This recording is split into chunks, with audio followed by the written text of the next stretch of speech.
Hello my friends, it's been a while but hey here I am. Today I want to share with you a very simple recipe, sauerkraut. Introduction. Sauerkraut is a traditional food made by fermenting finely cut cabbage with salt. It's known for its sour taste, crunchy texture, and health benefits. It's rich in vitamins, fiber and probiotics. Sauerkraut has been enjoyed for centuries in many cultures. Health benefits.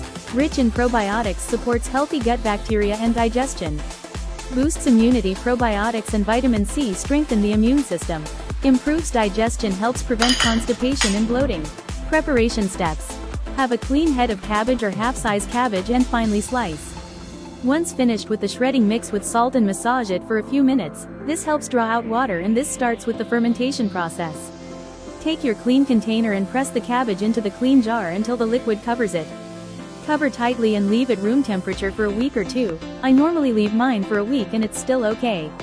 Once you open and start using it, keep it in the fridge to slow down the fermentation process. I'm certain you will enjoy sauerkraut. Try it and please give me feedback. As always my friends, don't forget to hit the like button, share widely and subscribe. See you in the next one. Bye bye.